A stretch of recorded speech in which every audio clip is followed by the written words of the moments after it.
రోజు రోజుకి గోల్డ్ రేట్లు పెరుగుతున్నాయి. తాకట్లో ఉన్న బంగారానికి వడ్డీలు పెరుగుతున్నాయని టెన్షన్ పడుతున్నారా? కొమ్మూరి గోల్డ్ వచ్చాక ఆ టెన్షనే పోయింది. కొమ్మూరి గోల్డ్. నమస్తే, నేను మీ తేజ. ఇరాన్ అమెరికా యుద్ధం మళ్ళీ చేసుకోబోతున్నాయి. ఎస్, ఇప్పటి వరకు ఇరాన్ అమెరికా ఈ రెండు దేశాల మధ్య నడిచిన యుద్ధం వల్ల ఆయిల్, గ్యాస్, క్రూడ్ ఆయిల్ వీటి కొరత ప్రపంచ దేశాలన్నిటికీ కూడా వచ్చి అందులో మన భారత్ కూడా ఉంది. అయితే ఇప్పుడు తాజాగా పీస్ టాక్స్ నడుస్తున్నాయి అనుకున్న వేళ ఇరాన్ సంబంధించిన లీడర్ ఎవరైతే ఉన్నారో మోజ్తబా ఖమేనీ ఒక సంచలన ప్రకటన చేశారు. అదేంటంటే, ఇకపై అమెరికా మా పైన దాడులు చేసిన, హర్మోజ్ని దక్కించుకోవాలనే ప్రయత్నం చేసిన మేము అణుదాడి చేయడానికి సిద్ధంగా ఉన్నామంటూ మోజ్తబా ఖమేనీ రీసెంట్గా ఒక ప్రకటన తెలియజేశారు. ఎస్, అయితే ఒక పక్క అమెరికా అధ్యక్షుడు డొనాల్డ్ ట్రంప్ ఆయనేం చెప్తున్నారు, ఇరాన్ యురేనియం నిల్వలు మాకు అప్పచెప్తుంది, ఇరాన్ మాకు లొంగిపోయిందంటూ కూడా ఆయన మాట్లాడారు. యుద్ధం నడుస్తున్న టైంలో కూడా ఇదే రకంగా ఆయన ట్రూత్ సోషల్ ద్వారా ఇటువంటి పోస్టులు పెట్టారు. అయితే తాజాగా ట్రంప్ షాక్ అయ్యే విషయాన్ని ఇరాన్ లేటెస్ట్గా తెలియజేసే ప్రయత్నం చేస్తుంది. అయితే ప్రస్తుతం ఇరాన్ దగ్గర యురేనియం 400 కిలోలు ఉంటాయి. అంటే ఒక న్యూక్లియర్ వెపన్ తయారు చేయడానికి కావలసిన యురేనియం నిల్వలు ఇరాన్ దాచిపెడుతుంది. అందులో ముఖ్యంగా నటాంజ్, ఫోర్డో, ఇస్వాహన్. సో ఇటువంటి స్థావరాలన్నింటినీ కూడా అమెరికా, ఇజ్రాయెల్ కోఆపరేషన్ చేసి అటాక్స్ చేశాయి. కానీ అయినా కానీ ఇంకా ఇరాన్ దగ్గర యురేనియం నిల్వలు ఉన్నాయి. అమెరికా అందుకనే భయపడుతుంది. మాకు ఆ యురేనియం నిల్వలు అప్పచెప్తే మేము యుద్ధం ఆపుతామంటూ కూడా చెప్తా ఉంది. ఇంకొకటి, ఇంకా 5 డిమాండ్స్ని కూడా పెట్టే ప్రయత్నం చేస్తుంది అమెరికా. అయితే మీ డిమాండ్స్కి మేము ఒప్పుకోము, అలాగే మీరు ఏదైతే యురేనియం నిల్వలు మాకు అప్పచెప్పమంటున్నారో అవి కూడా మేము అప్పచెప్పమంటూ కూడా ఒక సంచలన ప్రకటన ఈరోజు మోజ్తబా ఖమేనీ చేయడంతో ఒక్కసారిగా మళ్ళీ మిడిల్ ఈస్ట్ కంట్రీస్లో యుద్ధం మళ్ళీ జరిగే అవకాశం ఉంటుంది. ఈసారి తీవ్రంగా అటాక్ చేసుకునే అవకాశం కూడా ఉంటుంది.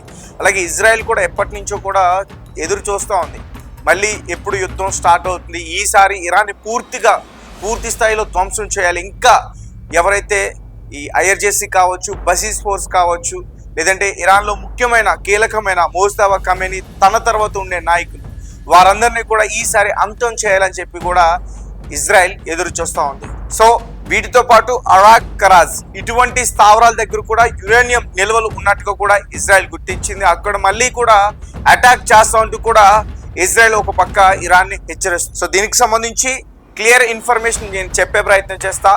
ఇరాన్తో అమెరికా చర్చలకు ఇరాన్ అలాగే యుఎస్ టాక్స్ అడ్డంకిగా మారిన యురేనియం అప్పగింత వ్యవహారంపై ప్రతిష్టంభన నెలకొంది. అణ్వాయుధాలు తయారీకి అవసరమైన స్థాయిలో శుద్ధి చేసిన యురేనియాన్ని తమకు అప్పగించి అణ్వాయుధాన్ని తయారు చేయబోమని హామీ ఇస్తేనే వెనక్కి తగ్గుతామని అమెరికా అధ్యక్షుడు పదే కోరుతున్న నేపథ్యంలో Iran supreme leader Mojtaba Khamenei స్పందించారు. ఈ మేరకు యురేనియం అప్పగింత విషయంలో అందరికీ కూడా ఒక క్లారిటీ ఇచ్చేసారు. ఒకసారి డిమాండ్స్ ఏంటనేది మనం క్లియర్గా ఒకసారి చూసే ప్రయత్నం చేద్దాం. నేను ఆల్రెడీ చాలాసార్లు చెప్పాను, అమెరికా ఏదైతే ఇరాన్కి పెట్టిన డిమాండ్స్, అలాగే ఇరాన్ తిరిగి అమెరికాకి పెట్టిన demands same as it is ఒకేలా ఉంటాయి. అమెరికా పెట్టిన డిమాండ్స్ను ఇరాన్ ఒప్పుకోని అంటుంది, ఇరాన్ పెట్టే డిమాండ్స్ను అమెరికా కూడా ఒప్పుకో ఉంటుంది. మీరు స్క్రీన్ పైన క్లియర్గా చూడొచ్చు. అమెరికా ఇరాన్కి పెడుతున్న demands: Iran nuclear weapons develop చేయకూడదు, యురేనియం ఎన్రిచ్మెంట్ని ఫుల్గా స్టాప్ చేయాలి, లేకపోతే చాలా స్ట్రిక్ట్ లిమిట్, యురేనియం ఎన్రిచ్మెంట్ 235 ఆ వరకు కూడా చేస్తే ఖచ్చితంగా ఇరాన్ దగ్గర న్యూక్లియర్ వెపన్స్ ఉన్నట్టే. సో ఇరాన్ దగ్గర ఉన్న ఎన్రిచ్డ్ యురేనియం స్టాక్ పైల్ని ఎక్స్టర్నల్ కంట్రోల్ అంటే యుఎస్ అలాగే IAEA international atomic energy so వారికి అప్పచెప్పాలి అంటూ కూడా ఇరాన్కి డిమాండ్ చేస్తుంది. సో ఇరాన్కి only limited civilian nuclear activity మాత్రమే అలౌ చేయాలంటే హాస్పిటల్స్ కావచ్చు, పవర్ ప్లాంట్స్ కావచ్చు, వీటికి కూడా యురేనియం యూజ్ చేస్తారు. సో వాటికి మాత్రమే యూజ్ చేయాలంటూ కూడా డిమాండ్ పెట్టింది. అలాగే న్యూక్లియర్ సైట్స్ పైన strict international monitoring, IAEA inspection accept చేయాలి, missile program and regional armoured groups support, proxy groups reduce stop చేయాలి. ప్రాక్సీ గ్రూప్స్ అంటే హెజ్బుల్లా, లెబనాన్, హమాస్, గాజా ఇటువంటి దేశాలకు సంబంధించి గ్రూప్స్గా ఏర్పడి ఇజ్రాయెల్ పైన అటాక్ చేస్తూ ఉన్నాయి. అలాగే గల్ఫ్ కంట్రీస్లో ఉన్న అమెరికాకి సంబంధించిన స్థావరాలపైన కూడా ఈ ప్రాక్సీ గ్రూప్స్ ఎక్కువగా అటాక్ చేస్తూ ఉన్నాయి. సో ఇందులో న్యూక్లియర్ సైట్స్ పైన strict international monitoring IAEA inspection accept చేయాలంటూ కూడా చెప్తారు. ఇంతకుముందు ఇంటర్నేషనల్ అటామిక్ ఎనర్జీ ఏజెన్సీ ఎవరైతే ఉన్నారో వాళ్ళు ఇరాన్లో ఉండేవారు, వాళ్ళ అబ్జర్వేషన్ ఉండేది. కానీ అమెరికా ఇజ్రాయెల్ చేస్తున్న ఏదైతే కొన్ని ఆరోపణలు ఉన్నాయో దాని వల్ల వారిని తరిమి తన్నేశారు. సో ఇప్పుడు మళ్ళీ యురేనియం సంబంధించి అంటే పూర్తిగా ఆ ప్రోగ్రామ్ని వాళ్ళ కంట్రోల్లో ఉండి మానిటరింగ్ చేసేటట్టు ఇరాన్కి డిమాండ్ పెడుతుంది. కానీ వాళ్ళు దానికి ఖచ్చితంగా ఒప్పుకోరు. ఎందుకంటే ఇప్పుడు వారి దగ్గర 400 కిలోస్ యురేనియం ఉంది. సో ఎన్రిచ్మెంట్ అయిన యురేనియం కూడా ఉంది. సో వారు ఆల్మోస్ట్ న్యూక్లియర్ వెపన్ తయారు చేసుకోవడానికి కావాల్సినంత కూడా సిద్ధం చేసుకున్నారు. సో కాబట్టి ఈసారి వారికి అవకాశం ఇచ్చే అవకాశం అయితే ఖచ్చితంగా లేదు. సో అలాగే ఒకసారి ఇరాన్ ఏ కండిషన్స్ పెట్టింది అనే దాని గురించి కూడా ఒకసారి చూద్దాం. సో ముఖ్యంగా ఎప్పటి నుంచో 90s నుంచి కూడా కొన్ని శాంక్షన్స్ని ఎదుర్కొంటుంది అమెరికా దగ్గర నుంచి.